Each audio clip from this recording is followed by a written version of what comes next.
The capital being overrun with gun violence this weekend, Acting Commissioner of Police speaking out, and the Ministry of Foreign Affairs on Russian sanctions.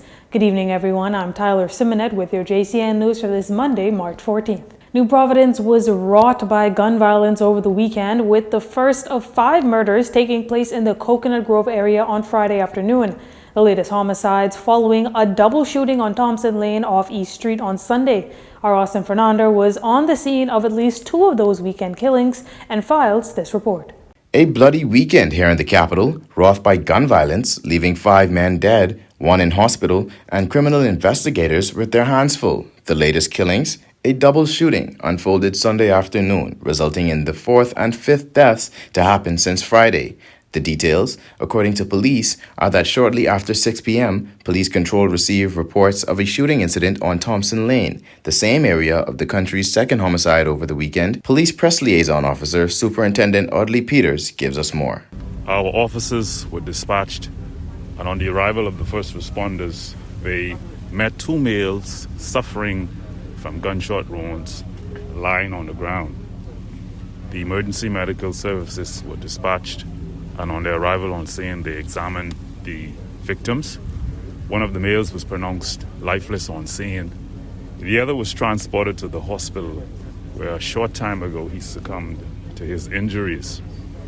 The initial investigations in this incident suggest that 2 persons were standing at the end of a residence when a dark sedan pulled up.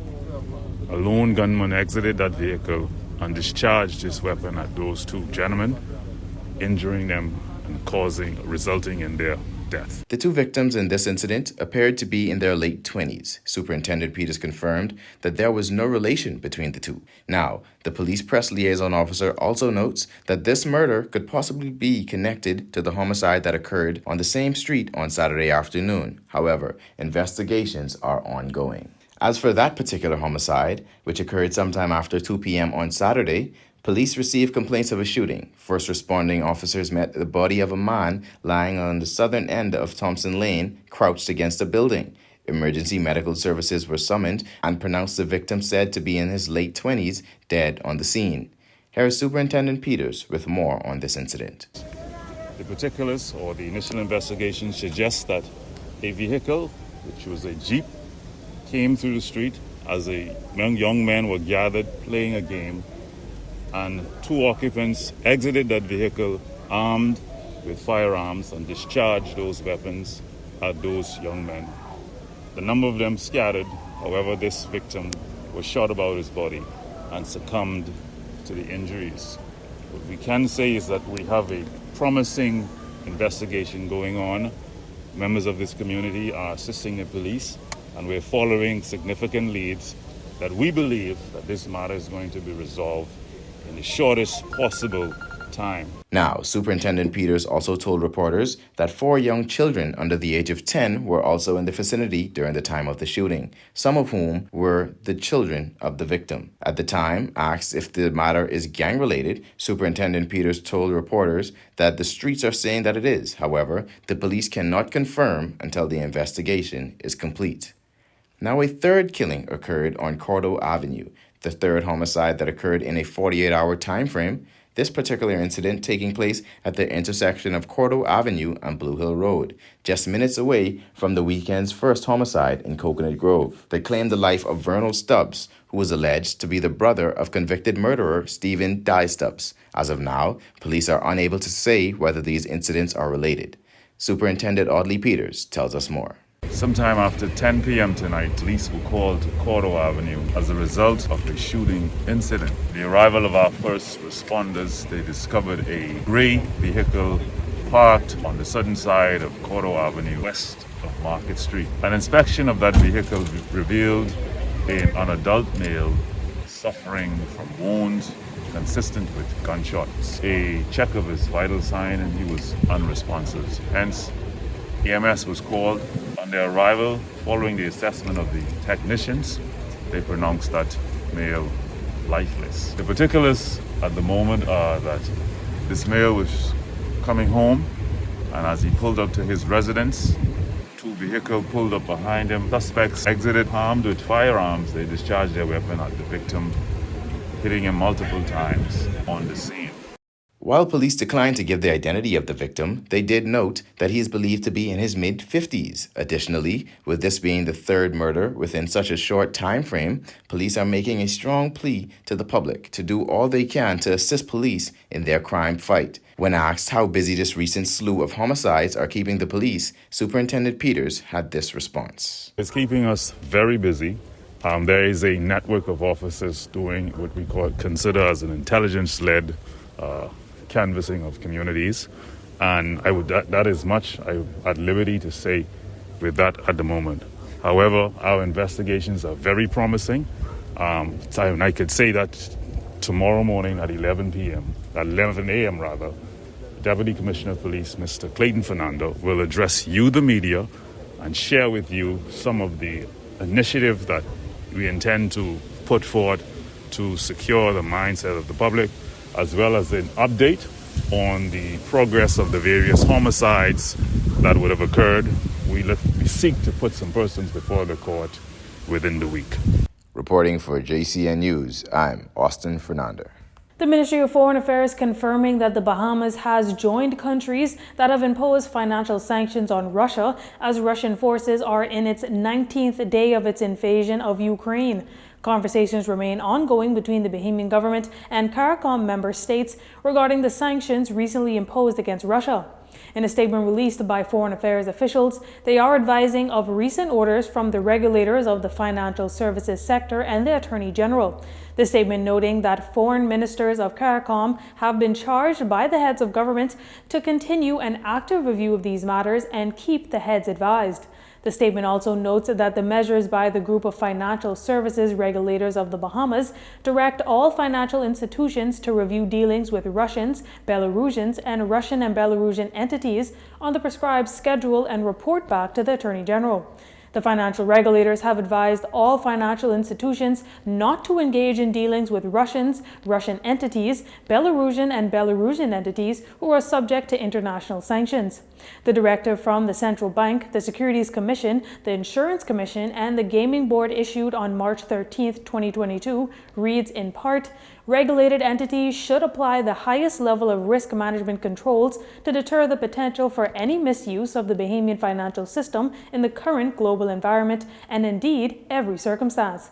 For the purposes of this directive, sanctions include those issued by the United States, Canada, United Kingdom, the European Union, and any other jurisdiction which the group of financial service regulators may specify from time to time.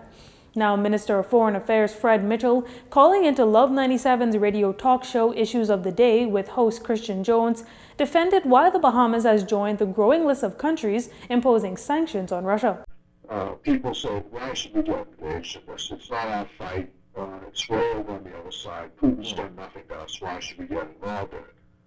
Well, this really lines up on the question of which side of the divide are you on? Right now, the side that we're on is the side of the West in this matter. And so our friends have asked us to act in a particular way, and it is the considered opinion, I think on balance, that this is the best way, in the best interest of our country, to be seen to be on this side. Now the question is, what do you do about the request for sanctions? It's been described as sanctions, but I think that's not really accurate. If you see the statement which was made by the Foreign Ministry, it pointed out that we've been in touch with our CARICOM partners under the provisions of the Treaty of Shangri-La, the revised treaty, which says when we do foreign policy matters, we try and do it in concert with other countries. Minister Mitchell says the MOFA supports the territorial integrity and the sovereign rights of Ukraine. The MOFA notes that this is an evolving story and remains under active review.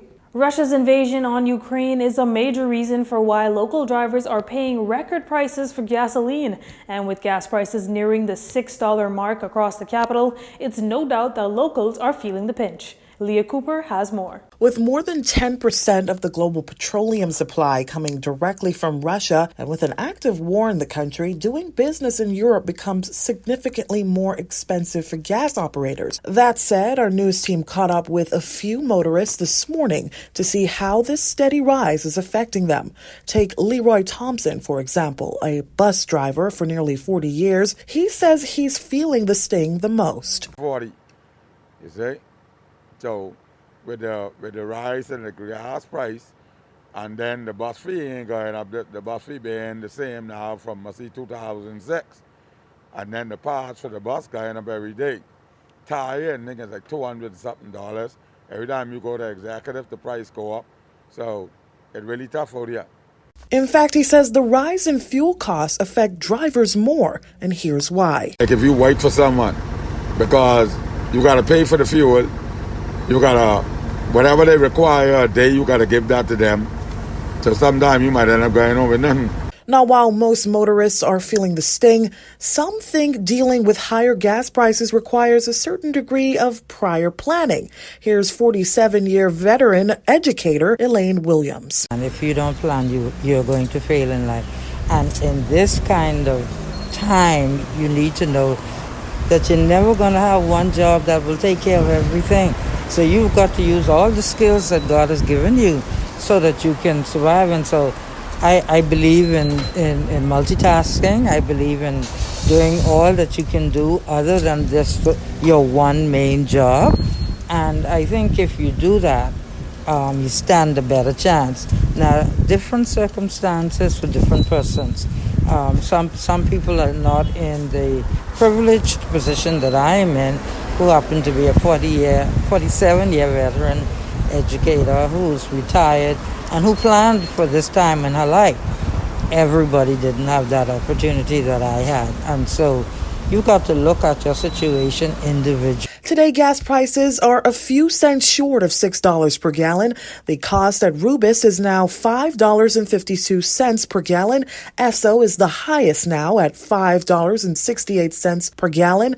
And Shell is now listed at $5.37 per gallon. 3 weeks ago, the government opened discussions with the Saudi Arabian government on the possibility of trade in fuel directly to the Bahamas out of Saudi Arabia in order to stem the rise in fuel prices currently being experienced in the Bahamas and across the world. However, no timeline was given to determine when locals can possibly expect that to happen. Reporting for JCN News, I'm Leah Cooper. With inflation on the rise and gas prices set to reach record highs in the coming months, Labor Minister Keith Bell says an increase in minimum wage could come sooner than you think.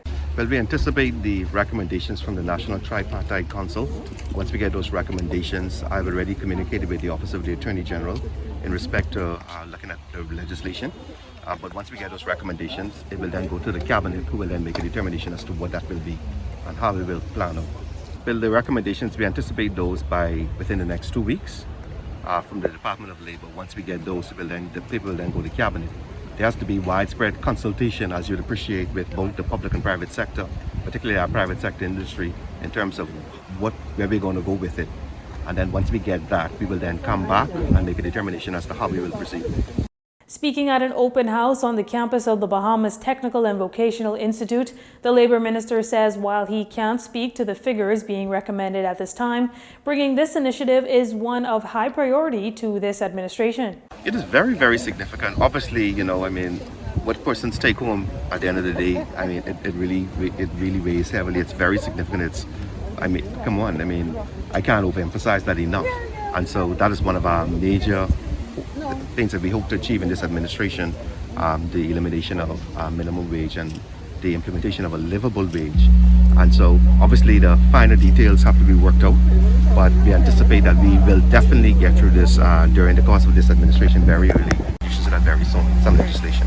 As it stands, the current minimum wage sits at $5.25 per hour for a 40-hour work week, with gas now sitting at the highest price of $5.68 per gallon, and there being a steady rise on the cost of everyday grocery items. There is great public outcry to increase the living wage for workers. You're watching JCN News. Stay with us.